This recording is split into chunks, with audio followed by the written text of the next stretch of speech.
Thank you for having me this morning. I'm excited to be here today. I'm going to talk about how you can tap the consumer subconscious and why behavioral science is actually the future of the market research industry.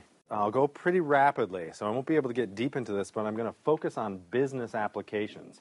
So how neuroscience and the subconscious actually applies to a business problem to solve.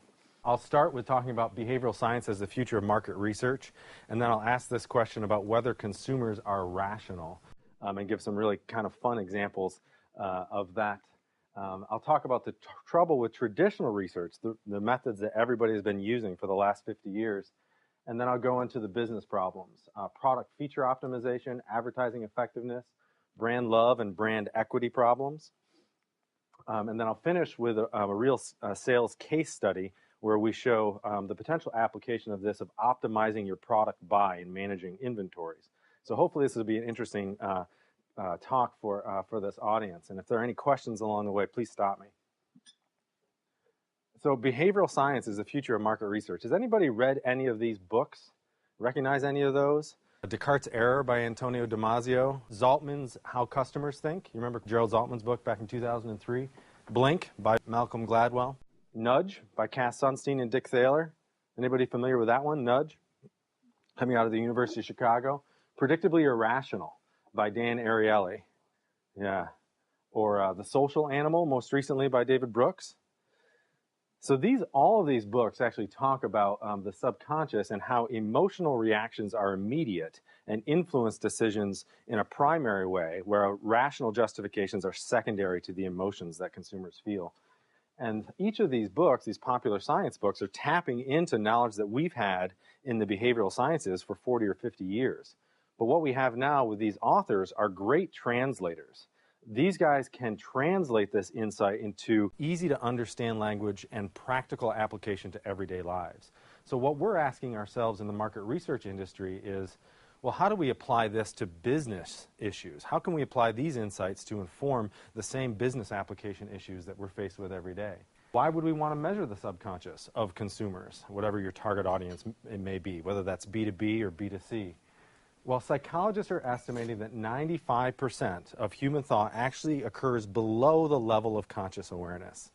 And if you believe that, if 95% of everything that we're thinking is happening below conscious awareness, we need research methods that can actually tap into that subconscious and understand what's driving behavior. Well, that's what behavioral science is. Behavioral science allows us to understand the true drivers of behavior. And hopefully I'll do some examples that convince you that we don't always know exactly why we do what we do. Behavioral science, you can break it down into maybe 5 subdisciplines. Most people think of it as neuroscience, but that's only one piece of it. There's behavioral economics, which is what Nudge is all about, and that's how you architect a choice environment to influence people's behavior in ways that they may not be aware of. Psychology, sociology, and cultural anthropology are all these subdisciplines. And what comes out of those disciplines are things like neuromarketing. Has anybody heard of neuromarketing or seen sort of the recent wave of neuromarketing in the market research world? It's really studying the brain, actual brain activity through EEG, that's electroencephalography, and eye tracking. So you can simultaneously measure the neural response to a product or an ad or your marketing communications simultaneously with attention, if you compare that up with eye tracking behavior. Behavioral economics is about architecting the choice environment, so optimizing the shelf design, optimizing how you're framing the product features of your product or across your product suite. Psychology gives us implicit emotion modeling, and one of the things you're going to hear this morning from me is that emotion, we all know that emotion influences decisions, but it's always been in the realm of sort of the touchy-feely, like the qualitative researchers who say, or the creative geniuses who somehow can harness emotion and understand how it works. I'm going to argue this morning that emotion is actually quantifiable. We can measure it. We can measure quantities of emotion. And if you can measure quantities of emotion and how people react to your product or service or advertising, you can optimize that to influence decisions. Then there's sociology and cultural anthropology. All these disciplines are really interesting from a scientific standpoint, but how do they apply to business issues? And so today I'm going to focus on the business application, and some of these will be relatively familiar to you in different ways. So all of these sciences influence things like new product and service innovation, behavioral loyalty, maximizing your product adoption rates, optimizing your buy or inventory control, advertising and concept testing, brand love and brand equity, message optimization, brand extension, strategic planning, price optimization. All of these sciences can give you better insight to optimize against these business applications. I'm going to hit probably 5 of them today. Product buy optimization, message optimization, brand equity, paying a premium for your brand or your product, advertising and concept testing, and new product launch optimization.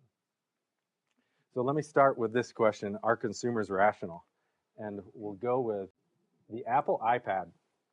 This was the ad that came out pre-launch of the iPad in 2010. In 2010, the iPad was the most memorable new product launch. Of all the products launched in the US, iPad was #1. And one of the reasons is that Apple is the master of emotional branding.